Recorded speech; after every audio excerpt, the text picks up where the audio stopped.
ಹಾಸನ ಜಿಲ್ಲಾ bakery owners ಅವರ ಆಶ್ರಯದಲ್ಲಿ 100 ಜನ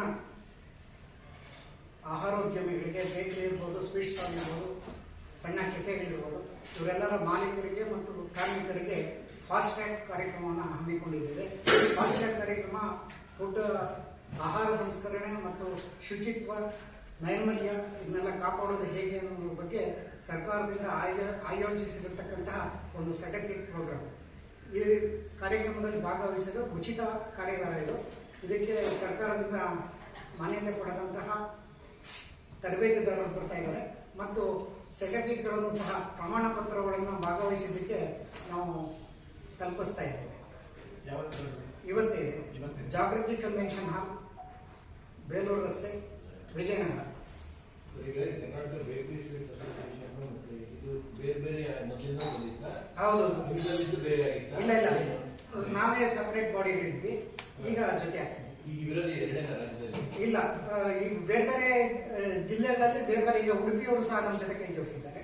ಉಡುಪಿನಲ್ಲಿ ಕರ್ನಾಟಕ ಬೇಕರಿ ಸ್ವೀಟ್ಸ್ ಅಸೋಸಿಯೇಷನ್ ರಾಜ್ಯಕ್ಕೆ ಒಂದೇನಾ? ಒಂದೇ ಒಂದೇ. ಬೇಕರಿ ಬಹಳ ದೊಡ್ಡದಾಗಿ ಬೆಳೆದಿರುವಂತ ಉದ್ಯಮ ಇತ್ತೀಚೆಗೆ. ಹಳೆ ಬ್ರ್ಯಾಂಡ್ಗಳೆಲ್ಲ ಹೊರಗಡೆ ಬಿಡಿ,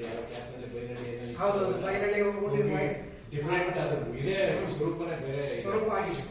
ಒಂದು ಏನು ಅಂತಂದ್ರೆ, ಈ ಬೇಕರಿಗಳಲ್ಲಿ ಬೇಕರಿ ತಿನಿಸುಗಳನ್ನ ತಿನ್ನಬಾರ್ದು, ಅವುಗಳಲ್ಲಿ ಬಹಳ ಎಸೆನ್ಸ್ಗಳು, ಕಲರ್ಗಳು ಎಲ್ಲ ಹಾಕಿ, ಮೈದಾ ಅದು ಇದೆಲ್ಲ ಹಾಕಿ ಮಾಡ್ತಾರೆ ಅನ್ನೋದ್ರಿಂದ ಎಲ್ಲೇ ಹೋದ್ರು ನೀವು ಇದೇ ಅಡ್ವೈಸ್ ಮಾಡೋದು. ನಿಮ್ಗೆ ಮಗನಿಗೂ ಬಂದಿದೆ.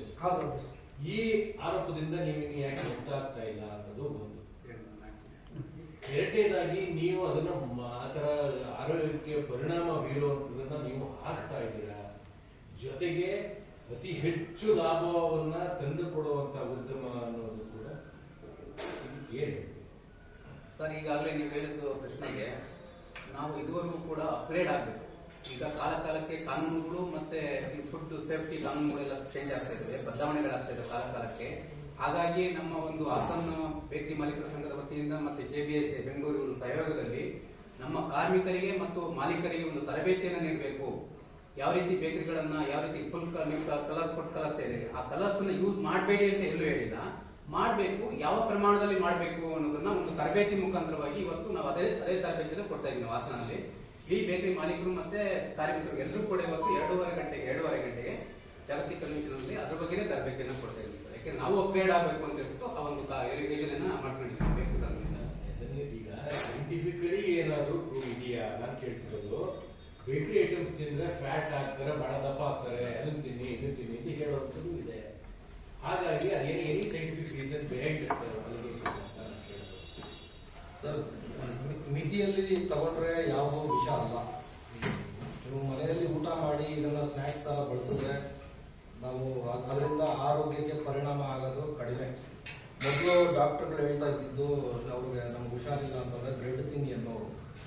ನಾವು ಅದನ್ನು ನೋಡೋಣ, ಇದನ್ನು ನೋಡೋಣ. ಈಗ ಕೆಲವರು ರೀಲ್ಸ್ ಮಾಡೋರಾಗ್ಲಿ, ಕೆಲವರು ಅನರ್ಹರು ಅವರು ಈ ರೀತಿ ಬಿಡ್ತಾ ಇದ್ದಾರೆ. ಯಾವುದೋ ಒಂದು ಬೇಕರಿಯಲ್ಲಿ ಆಗಿರುವಂತ ಒಂದು ಸಣ್ಣ ಘಟನೆ ಇಟ್ಕೊಂಡು ವಿಡಿಯೋ ಮಾಡಿ ಆಚೆ ಬಿಡ್ತಾ ಇದ್ದಾರೆ.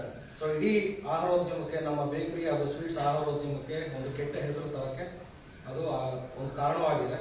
ಆ ನಿಟ್ಟಿನಲ್ಲಿ ನಾವು ಕೆಲಸ ಮಾಡ್ತಾ ಇದ್ದೀವಿ.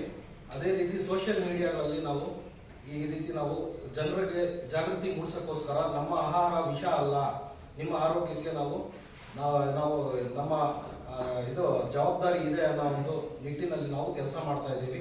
ಫಸ್ಟ್ ನಾವು ನಮ್ಮ ಸಂಘ ಸಂಘಟನೆಗಳನ್ನು ನಾವು ದೃಢಪಡಿಸಿ, ಅದಾದ್ಮೇಲೆ ಆಹಾರೋದ್ಯಮದಲ್ಲಿ ಇರುವಂತಹ ಗಣ್ಯರನ್ನ ನಾವು ಕರೆಸಿ ಒಂದು ಪಾಡ್ಕಾಸ್ಟ್ಗಳನ್ನ ಮಾಡಿಸಿ ನಾವು ಜನಕ್ಕೆ ನಾವು ಜಾಗೃತಿ ಮೂಡಿಸಕ್ಕೆ ಒಂದು ನಿಟ್ಟಿನಲ್ಲಿ ಕೆಲಸ ಮಾಡ್ತಾ ಇದ್ದೀವಿ.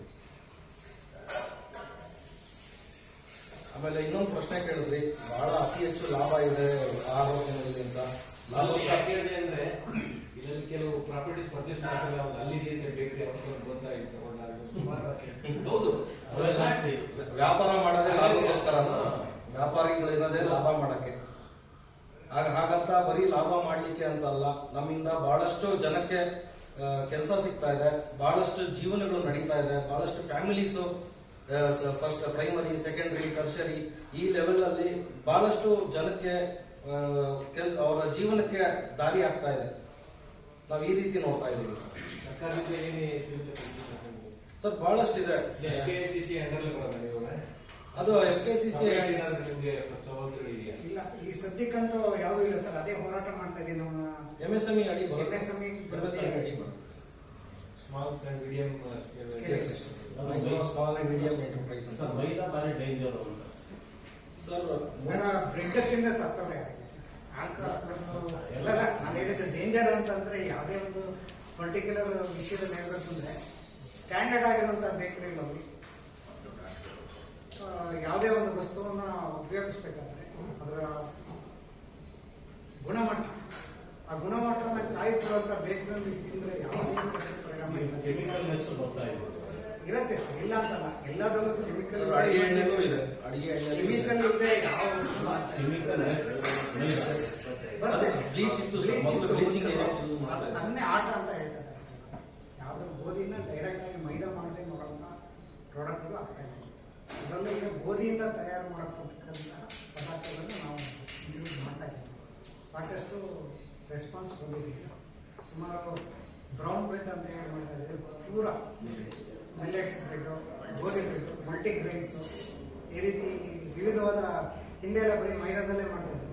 ಈಗ ಮೈದಾನ ಹೊರತುಪಡಿಸಿ ಮಾಡುವಂಥ ಕೆಲಸ ಆಗ್ತಾ ಇದೆ ಸರ್. ಯಾರು ಅಪೇಕ್ಷೆ ಪಡ್ತಾರೆ ಮೈದಾ ತಿನ್ಬೋದು ಬಾಯಿ ರುಚಿಗೆ, ಹೆಲ್ತ್ ಕಾನ್ಶಿಯಸ್ಗೋಸ್ಕರ ನಾವು ಬೇರೆ ಬೇರೆ ವೆರೈಟೀಸ್ನು ಮಾಡ್ತಾ ಇದ್ದೀವಿ. ಅದು ಡಾಕ್ಟರ್ಗಳು ಸಹಜವಾಗಿ ಹೇಳೋದು ಬೇಕರಿ ಐಟಮ್ ತಿನ್ನೋದು ಬಿಡ್ರಿ ಅಂತಾರೆ. ಹೇಳ್ತಾರೆ ಸರ್. ಈಗ ಯಾವುದನ್ನು ಮೈದಾ ಅನ್ನೋದೊಂದು ನಮ್ಮ ಪ್ರಪಂಚದಲ್ಲಿ ಅತಿ ಹೆಚ್ಚು ಉಪಯೋಗ ಆಗುವಂತ ಒಂದು ಆಹಾರ ಪದಾರ್ಥ. ಆ ಮೈದಾನ ನಮ್ಮ ದೇಶಕ್ಕೆ ಮಾದರಿ ಅನುಗುಣವಾಗಿ ಮಿತವಾಗಿ ಉಪಯೋಗಿಸಿದ್ರೆ ಏನೂ ಆಗಲ್ಲ. ಇದು ಬೇರೆ ದೇಶದಲ್ಲಿ ಅತಿ ಹೆಚ್ಚು ಮೈದಾ ಅಲ್ಲಿ ಪ್ರತಿದಿನ ತಿಂಡಿ ಊಟ ಎಲ್ಲಾನು ಬ್ರೆಡ್ಡೇನೆ ಇರುತ್ತೆ. ಅವ್ರ ದೇಹಕ್ಕೆ ಅಲ್ಲಿ ಹೊಂದ್ಕೊಳ್ಳುತ್ತೆ. ನಮ್ಮ ದೇಶದಲ್ಲಿ ನಮ್ಮ ಆಹಾರ ಪದ್ಧತಿಗಳು ಬೇರೆ ಬೇರೆ ಇದೆ. ಆದ್ರಿಂದ ನಮ್ಮಲ್ಲಿ ಮಿತವಾಗಿ ತಿಂದ್ರೆ ಯಾವುದೂ ಏನೂ ಆಗಲ್ಲ. ನೀವು ಪ್ರತಿದಿನ ಬೆಳೆದೈತಿ ನಾವೆಲ್ಲ. ಇದು ಹೆಂಗಾಗುತ್ತೆ ಅಂತ ಯಾರಿಗೂ ಗೊತ್ತಿಲ್ಲ. ಅಲ್ಲಿ ತಂದು ಬಿಲ್ ಮಾಡಿ ನಮ್ಗೆ ಕೊಡಲ್ಲ. ಇದರಲ್ಲಿ ನಮ್ಮ ಹೋಟೆಲಲ್ಲೆಲ್ಲ ಎಣ್ಣೆ ಉಳಿದಿರೋ ಎಣ್ಣೆನ, ವೇಸ್ಟ್ ಎಣ್ಣೆನ ತಗೊಂಡು ಹೋಗ್ಬಿಟ್ಟು 5 ರೂಪಾಯಿ 10 ರೂಪಾಯಿ ತಗೊಂಡೋಗಿ ಆ ಎಣ್ಣೆ ಬೇಳೆಗೆಲ್ಲ ಮಿಕ್ಸ್ ಮಾಡಿ ಅವಾಗ ಚಮಕ್ ಬರುತ್ತೆ, ಮಿಂಚಿರ್ತದು. ಅದನ್ನೆಲ್ಲ ತಿಂತೇವೆ. ಇದನ್ನ ಯಾರು ಹೇಳ್ತೇವೆ. ಇದು ನಮ್ಮ ಬೇಕರಿ ಉದ್ಯಮ ಬಂದು ಜಸ್ಟ್ ಸ್ನಾಕ್ಸ್, ಊಟ ಅಲ್ಲ ಇದು. ನಾವು ಯಾರಿಗೂ ಹೊಟ್ಟೆ ತುಂಬಾ ಊಟ ಮಾಡಿ ಅಂತ ಹೇಳ್ತಾ ಇಲ್ಲ. ಯಾರು ಊಟ ಮಾಡೋದು ಅದರಲ್ಲೇನು ಬ್ರೆಡ್ ತಿಂದೆ ಹೊಟ್ಟೆ ಜೀವನ ಮಾಡಿ ಹಿಂದೆಲ್ಲ ಮಾಡ್ತಾ ಇದ್ರು. ಬಟ್ ಇವತ್ತಿನ ಸಿಚುವೇಶನ್ ಜಸ್ಟ್ ಸ್ನಾಕ್ಸ್. ಇದರಿಂದ ಯಾವುದೇ ತರ ತೊಂದರೆ ಇಲ್ಲ. ಮೈದಾ ಅಂದ್ರೆ ಇವತ್ತು ಹೇಳಿದ್ರು ಅಟ್ಟ ಇದೆ, ಇನ್ನೊಂದಿದೆ, ಮತ್ತೊಂದಿದೆ ಅಂತೀನಿ. ಏನಿಲ್ಲ, ಯಾವುದೇ ತರ ತೊಂದರೆ ಇಲ್ಲ. ಮಿತವಾಗಿ ತಿನ್ಬೇಕು, ಹಿತವಾಗಿ ತಿನ್ಬೇಕು. ಅದರಲ್ಲಿ ನೀವು ಸ್ವಚ್ಛತೆ ಬಗ್ಗೆ ಕೇಳಿದ್ರಿ. ನಾವು ಅದೇ ಒಂದು ನಮ್ಮ ಬೇಕರಿ ಉದ್ಯಮದವರಿಗೆ ಏನಾಗಿದೆ ಅಂದ್ರೆ, ಈ ಬೇಕರಿ ನಮ್ಮ ಹಾಸನ ಜಿಲ್ಲೆಗಂತೂ ಇದೊಂದು ಒಳ್ಳೆ ದೇವರಿದ್ದಂಗೆ. ನಮ್ಗೆಲ್ಲ ಒಂದು ಲೈಫ್ ಕೊಟ್ಟಿದೆ. ಎಷ್ಟೋ ಜನಗಳ ಲೈಫ್ ನೀವು ಹೇಳ್ದಂಗೆ ಒಳ್ಳೊಳ್ಳೆ ಜಾಗಗಳು, ಬಿಲ್ಡಿಂಗ್ ಎಲ್ಲ ಮಾಡಿದೀವಿ ಅಂದ್ರೆ ಅದ್ರ ಶ್ರಮ ಇದೆ. 25 ವರ್ಷ ಜೀವನ ಮಾಡಿದೀವಿ. ಅಟ್ಲೀಸ್ಟ್ ಜೀವನದಲ್ಲಿ 25 ವರ್ಷದಲ್ಲಿ ಒಂದು ಜಾಗ ತಗೊಂಡು ಬಿಲ್ಡಿಂಗ್ ಕಟ್ಟಿರ್ಬೋದು. ಅದು ಸಂತೋಷವಾದ ವಿಚಾರನೆ. ನಮ್ಗೆಲ್ಲ ನಮ್ ಜಮೀನಿಲ್ಲ, ಏನಿಲ್ಲ, ನಿರ್ಗತಿಸಿದಂತ ಪರಿಸ್ಥಿತಿಯಿಂದ ಇದ್ದವ್ರು ನಾವು ಇವತ್ತು ಈ ಬೇಕರಿ ಉದ್ಯಮದಿಂದ ಇಲ್ಲಿ ತನಕ ಬಂದಿದ್ದೀವಿ. ಅದೇ ಉದ್ಯಮವನ್ನ ನಾವು ಬೆಳೆಸ್ಕೊಂಡು ಹೋಗ್ಬೇಕು. ನಮ್ಮನ್ನ ಇಲ್ಲಿ ತನಕ ಬಂದಿರೋ ಉದ್ಯಮ ಒಂದು ಇವತ್ತು ಅದನ್ನ ಉಳಿಸ್ಕೊಂಡು ಹೋಗ್ಬೇಕು. ಮುಂದಿನ ಪೀಳಿಗೆನು ಒಂದು ನಾಲೆಡ್ಜ್ ಅವ್ರಿಗೆ ತುಂಬಿಟ್ಟು ಮುಂದೆ ಈ ಬೇಕರಿ ಉದ್ಯಮವನ್ನು ತುಂಬಾ ಸ್ಟ್ರಾಂಗ್ ಆಗಿ ಮಾಡಬೇಕು ಅನ್ನೋ ಒಂದು ಉದ್ದೇಶದಿಂದ ಇವತ್ತ ಪ್ರತಿ ನಮ್ಮ ಜಿಲ್ಲೆಯಲ್ಲಿ ಇರುವಂತವ್ರು ಮತ್ತೆ ನಾವೆಲ್ಲ ಹೊರ ರಾಜ್ಯದಲ್ಲಿ ಬೇಕರಿ ಮಾಡಿದ್ವಿ. ಅವರೆಲ್ಲ ಕರ್ಸ್ಬಿಟ್ಟು ಒಂದು ಒಳ್ಳೆ ನಾಲೆಡ್ಜ್ ಶೇರ್, FSSAI ಅವರು ಅಲ್ಲಿಂದ ಕರ್ಸ್ಬಿಟ್ಟು ಅವ್ರಿಗೆ ಒಂದು ನಾಲೆಡ್ಜ್ ಶೇರ್ ಮಾಡ್ತಾ ಇದೀವಿ. ರುಚಿ ಒಂದು ಅಂತಂದ್ರೆ ಓನ್ಲಿ ಫಾರ್ ಟೇಸ್ಟ್ ಅಲ್ಲ, ಶುದ್ಧವಾಗಿರ್ಬೇಕು. ನಾವು ಹೆಂಗಿರ್ಬೇಕು, ಕೊಡೋದ್ರಿಂದ ಹಿಡಿದು ಇಡೋದ್ರಿಂದ ಹಿಡಿದು. ನಾವು ಹಿಂದೆಲ್ಲ ನಾವು ಬ್ರೆಡ್ ತಗೊಂಡು ಹೋಗ್ತಿದ್ರೆ 1 ವಾರ ಇಡ್ತಾ ಇತ್ತು. ಬಟ್ ಇವತ್ತು ಇಡಕ್ ಆಗ್ತಾ ಇಲ್ಲ. ಯಾಕೆ ಅಂತಂದ್ರೆ ಆ ನಾಲೆಡ್ಜ್ ಗೊತ್ತಿಲ್ಲ ಜನಕ್ಕೆ. ಏನೋ ಅರ್ಜೆಂಟಿಗೆ ಏನೋ ಮಾಡ್ತಾರೆ, ಅದನ್ನೆಲ್ಲ ನಾವು ಸರಿಪಡಿಸ್ಕೊಳ್ಬೇಕು. ಕೆಲವು ಎಲ್ಲೋ ಮಾಡ್ತಾ ಇದ್ದಾರೆ, ಹೇಳಿ ಸತ್ಯ, ಅದು ಗೊತ್ತಿಲ್ಲ ಅವ್ರಿಗೆಲ್ಲ ಒಳ್ಳೆ ಜಾಗಕ್ಕೆ ತಗೊಂಡ್ಬಂದು ಒಂದು ಒಳ್ಳೆ ವಿದ್ಯೆನ ಹೇಳ್ಕೊಟ್ಟು ಅವರಿಗೆ ಒಂದು ಸರ್ಟಿಫಿಕೇಟ್ ಕೊಡ್ಬೇಕು ಅಂತ ಹೇಳಿ ಇವತ್ತು ಒಂದು ಕಾರ್ಯಕ್ರಮ ಹಮ್ಮಿಕೊಂಡಿದ್ದೀವಿ. ನಾವೆಲ್ಲ ಸಹಕರಿಸ್ಬೇಕು. ಅದ್ರ ಬಗ್ಗೆ ನಾನು ಹೇಳ್ತಿದ್ದೆ. ಈಗ ಪ್ರಿಸರ್ವೇಟಿವ್ ಅಂತ ಯಾವುದೇ ಒಂದು ವಸ್ತು, ಯಾವುದೇ ಒಂದು ತಿನ್ನೋ ಪದಾರ್ಥ ಒಂದು ಲಾಂಗ್ ಲೈಫ್ ಟರ್ಮ್ ಬರಬೇಕು ಅಂತಂದ್ರೆ ಅದು ಪ್ರಿಸರ್ವೇಟಿವ್ ಯೂಸ್ ಮಾಡಲೇಬೇಕು, ಎನಿ ಕಂಪ್ನಿ. ಬಟ್ ನಮ್ಮಲ್ಲಿ ವಿಶೇಷ ಅಂತಂದ್ರೆ ನಾವು ಬೇಕರಿಗಳಲ್ಲಿ ಯಾವುದೇ ವಿತೌಟ್ ಪ್ರಿಸರ್ವೇಟಿವ್ ನಾವು ಐಟಮ್ ಮಾಡ್ತೀವಿ. ಯಾಕೆ ಅಂದ್ರೆ ಅದು ನಮ್ಮ ಬೇಕರಿ ಒಂದು ಬ್ರೆಡ್ ಅನ್ನ ತಗೊಂಡೋದ್ರೆ ನಮ್ಮ ವಾರಗಟ್ಟಲೆ ಇಡ್ಲಿಕ್ಕೆ ಬರಲ್ಲ. ಕನಿಷ್ಠ ಅಂತಂದ್ರೆ 24 hours, 2 ದಿವಸ ನಮ್ಮ ಬೇಕರಿ ಬ್ರೆಡ್ ಬರೋದೇ ಯಾಕೆ ಅಂತಂದ್ರೆ ನಾವು ಯಾವುದೇ ಪ್ರಿಸರ್ವೇಟಿವ್ ಯೂಸ್ ಮಾಡಲ್ಲ. ಯಾವುದೇ ಇವನ್ ಬ್ರೆಡ್, ಬನ್, ಬಿಸ್ಕೆಟ್ ಯಾವುದಕ್ಕೂ ಅದು ನಮ್ಮ ಒಂದು ಬೇಕರಿ ವಿಶೇಷ. ಅದು ಯಾವುದೇ ಒಂದು ಈಗ ಲೈಫ್ ಸ್ಟೈಲ್ಗಳಿಗೆ ಕಂಪ್ನಿ ಬರುತ್ತೆ, ಒಂದು ಬ್ರಿಟಾನಿ ಬೇರೆ ಯಾವುದೇ ಒಂದು ಕಂಪ್ನಿ ಐಟಮ್ಗಳನ್ನ ತಗೋಬೇಕು, ಅದನ್ನ 15 ದಿನ 20 ದಿವಸ ಇಡಬೇಕು ಅಂತಂದ್ರೆ ಪ್ರಿಸರ್ವೇಟಿವ್ ಇಲ್ದೇ ಅದನ್ನ ಸ್ಟೋರ್ ಮಾಡ್ಲಿಕ್ಕೆ ಆಗಲ್ಲ. ಬಟ್ ನಮ್ಮ ವಿಶೇಷ ಅಂದ್ರೆ ನಾವು ಅಲ್ಲೇ ತಯಾರು ಮಾಡಿ ಅಲ್ಲೇ ಕೌಂಟರ್ ಸೇಲ್ ಮಾಡೋದ್ರಿಂದ ನಮಗೆ ಆ ಪ್ರೆಸೆಂಟ್ ಅವಶ್ಯಕತೆ ಕೂಡ ಇರೋದಿಲ್ಲ. ಹಾಗಾಗಿ ನಮ್ಮ ಸೇಲು ಯಾಕೆಂತಂದ್ರೆ ಜನಗಳು ಇಷ್ಟಪಡ್ತಾರೆ ಅದನ್ನ, ನಮ್ಮ ಐಟಮ್ಗಳನ್ನ. ಸರ್, ಟೇಸ್ಟಿಂಗ್ ಪೌಡರ್ ಅಂತ ಹೇಳಿದ್ರಲ್ಲ, ಆಕ್ಚುಲಿ ಟೇಸ್ಟಿಂಗ್ ಪೌಡರ್ ನಮ್ಮ ಇಂಡಿಯನ್ ರೆಸಿಪಿಗೆ ಸೂಟ್ ಆಗಲ್ಲ. ಯಾರೋ ಗೊತ್ತಿಲ್ದೇನೆ, ಅದು ವಿಷಯ ನಾಲೆಡ್ಜ್ ಗೊತ್ತಿಲ್ದೇನೆ ಆಗ್ತಾ ಇರ್ಬೋದು, ಏನೋ ಇಲ್ಲ ತಿಂದಿರ್ಬೋದು. ಓನ್ಲಿ ಫಾರ್ ಚೈನೀಸ್ ಫುಡ್ಡಿಗೆ ಮಾತ್ರ ಅದು ಯೂಸ್ ಆಗೋದು. ಆ ಪೌಡರ್ ಹಾಕಿದ್ ಮಾತ್ರ ಚೈನೀಸ್ ಫುಡ್ ಟೇಸ್ಟ್ ಬರುತ್ತೆ. ಇಂಡಿಯನ್ ಅಟ್ಲೀಸ್ಟ್ ನಮ್ಮ ಹೋಟೆಲ್ ಸಾಂಬಾರಿಗೆ ಹಾಕಿದ್ರು ಆ ಟೇಸ್ಟ್ ಬರಲ್ಲ. ನಮ್ದು ಏನಿದೆ, ನಮ್ ರೆಸಿಪಿ ಎಲ್ಲ ಬಂದ್ಬಿಟ್ಟು ನಮ್ಮ ಇಂಡಿಯನ್ ಸ್ಪೈಸಸ್ ಅಲ್ಲೇ ನಾವು ಮಾಡೋದು.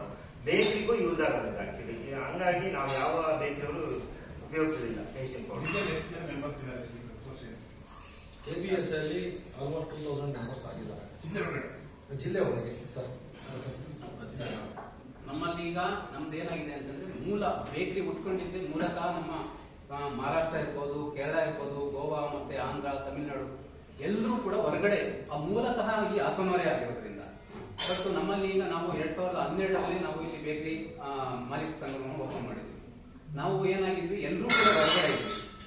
ಅದನ್ನ ಅಷ್ಟು ಪ್ರಮಾಣದಲ್ಲಿ ನಾವು ಪ್ರದರ್ಶನ ಮಾಡಕ್ಕಾಗಿರಲಿಲ್ಲ. ಈಗ ಬಟ್ ಪ್ರೆಸೆಂಟ್ 350 ಮೆಂಬರ್ಸ್ ನಮ್ಮ ಸಂಘದಲ್ಲಿ ಇದೆ ಇವತ್ತು. ಎಲ್ಲರೂ ಕೂಡ ಇವತ್ತು ಅದಕ್ಕೆ ಅವರಿಗೆ ಒಂದು ಟ್ರೈನಿಂಗ್ ಮಾಡ್ತಾ ಇದೀವಿ. ಎಲ್ಲ ಬೇರೆ ಕಡೆ ಇರೋದ್ರಿಂದ ಅವ್ರನ್ನೆಲ್ಲ ಕರೆಸಿ ನಾವು ಇಲ್ಲಿ ಮಾಡ್ಬೇಕು ಅಂತ ರೂಟಿಂಗ್ ಮಾಡಿ. ಬೇಕರಿ ಒಂದೊಂದು ಗಲ್ಲಿ 3-4 ಇದಾವೆ, ಆ ಟೈಪ್ ಆಗಿದೆ. ಇನ್ನೂ ಜಾಸ್ತಿ ಎಲ್ಲ ಒಂದ್ಸರು ಮಾಡ್ತಾ ಇದ್ದಾರೆ, ಎಲ್ಲ ಮಾಡ್ತಾರೆ. ಒಳ್ಳೇದೇ ಅಲ್ಲ ಸರ್, ಜನಕ್ಕೆ ಊಟಕ್ಕೆ ಮೊದಲು 5-6 ಬೇಕರಿ ಪ್ರಸಿದ್ಧಿನೇ ಬೇಕರಿ ಬೆಂಗಳೂರು ಬೇಕರಿ ಉಟ್ಕೊಂಡಿದ್ದು ಅಯ್ಯಂಗಾರ್ ಬೇಕರಿ ಅನ್ನೋದು 1898 ಉಟ್ಕೊಂಡಿದ್ದು ಬೆಂಗಳೂರವರೇ ಅವರು, ಹಾಸನದಿಂದ ಬೆಂಗಳೂರು ತಿರುಮಲಾಚಾರ್ಯ ಬೆಂಗಳೂರು ಬೇಕರಿ ಅಯ್ಯಂಗಾರ್ ಬೇಕರಿ ಉಟ್ಕೊಂಡಿದ್ದು ಹಾಸನವರು, ಮೂಲತಃ ಹಾಸನವರೇ. ಬಿಡಿ, ಯಾವ ಎಲ್ಲಾದ್ರೂ ಅಯ್ಯಂಗಾರ್ ಬೇಕರಿನೇ